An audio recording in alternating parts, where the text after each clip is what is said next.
10, 9, 8, 7, 6, 5, 4, 3, 2, 1, 0. Look who is in town! Miss Carling! This is her first time she will play tennis. I'll teach her. It's good to be with her. It's been years we did not see each other except in the funeral of her mom. Look at who is my guest? Sexy! Woohoo! She is now wearing mini skirt.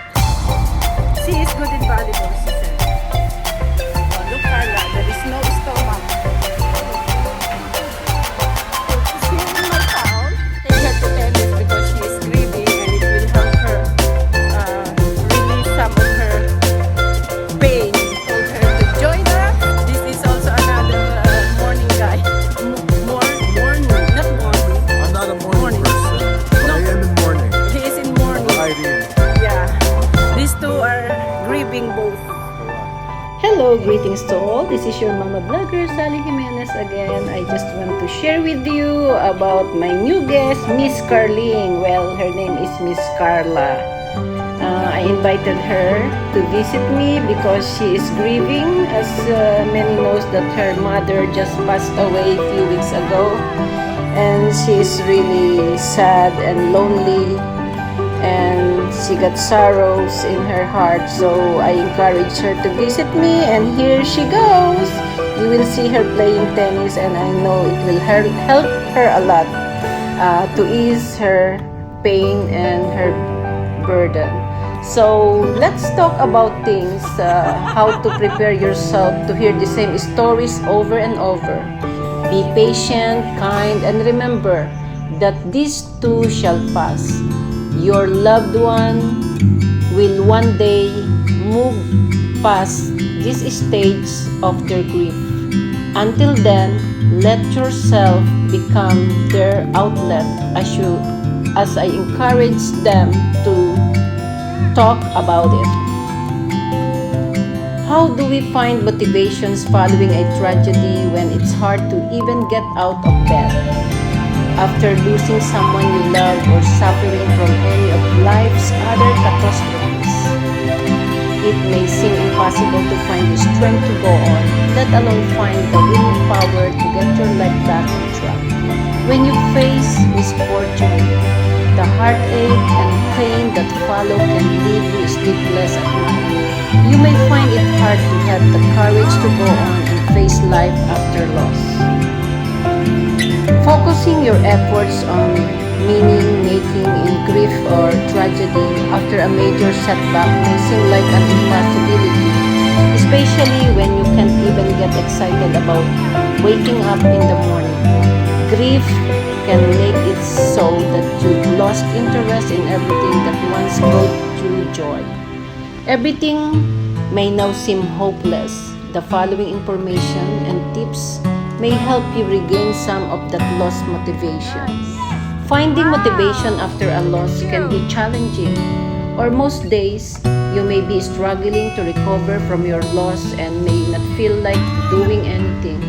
It's not unusual to feel hopeless or that you won't ever again find joy and happiness in life. While it's true that your life will never return to how it was before, it's possible to heal from your pain and suffering and learn to live life I told you. You'll need Shoulder to to figure out shoulder. how to bring new meaning into your life Let it to help you bounce. through the Good. most challenging aspects let it of bounce. coping Adjust with grief yourself. after a Go. loss. Some of the ways bounce. that Adjust losing a yourself. loved one can affect motivation Be are careful, ha? loss of interest Kung in siya day-to-day pag-aralan, life, study the feeling ball of when it emotional goes, and and then physical adjust yourself. exhaustion, lack of Take time energy bounce, to do and then you anything, hit. feeling of She hopelessness, knows. and emotional numbness during grief. Okay, bounce. So, how to Great. increase your motivation after losing Because a your loved one? racket, yung position ng Many racket mo, types of Carla. grief can Sabi ko sa iyo, when nakaano feeling lang. with a lack of motivation Yan, and nakadapa energy ka. after a loss. You may not feel Okay, like ready? doing anything other than staying in bed, when a loved one dies. Even so, ignoring your grief and its effects may put you at a higher risk of developing more severe issues such as chronic grief or depression. Regaining some of that lost motivation is essential to achieving a healthy recovery from grief. The following are some ideas that may help. Allow time for healing. Your grief journey will differ from everyone else's and will follow its own path and timeline.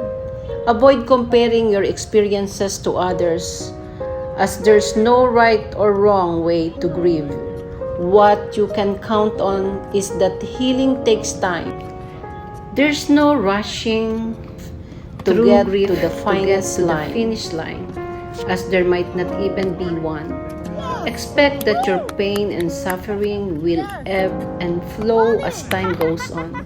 Some days you'll feel overwhelmed by your grief, while others may feel as if you've made progress. With normal grief, 12 months is good indicator of the time that needed to heal. Nevertheless, with more complicated grief, the journey may take many years. For some, it will last a lifetime. In my case, when I lost my husband without seeing him when he got sick and when he died, it took me 5 years to grieve, and it was so hard until it became complicated. My grieving, my personal problems and everything. I get sick. I was in a severe depression for almost 5 years, and it's not good. For some, it will last a lifetime. But for me, I thank God that God healed me after 5 years. It was tough, it was hard, and it was painful.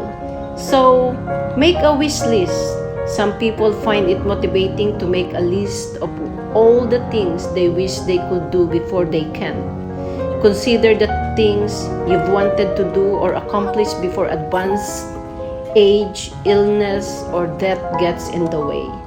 Writing down your list will help you regain focus and clarify on your life and find new meaning. Go through your list and prioritize it in order of most importance to you. Tuck your wish list away somewhere you'll remember a few weeks or months from now. Go somewhere alone. Taking a trip alone may be very healing to your soul. You may be thinking that this isn't the right time to take a trip, or that it's selfish of you to do so. Whatever you're thinking, a special trip has many potential benefits to you after suffering a significant loss. As I did to my friend Carla, I really invited her and encouraged her to visit me because I know it will help her a lot. So consider this a time to reconnect with yourself, continue the bond with your deceased loved one, or a way of taking a break from your grief. Being alone will also help you rediscover who you are, allow you time to clear your head and refocus your energies on giving new meaning to your life. My advice, never be with negative people. Find a people or a friend that it will give you positive vibes, and never be with people who will give you negative vibes and not do any good for you. So pick up a new hobby like this tennis. It's a great exercise. Thank you for watching, and if you like my video, please subscribe, like, share, ring the bell, and thank you, and God bless you all.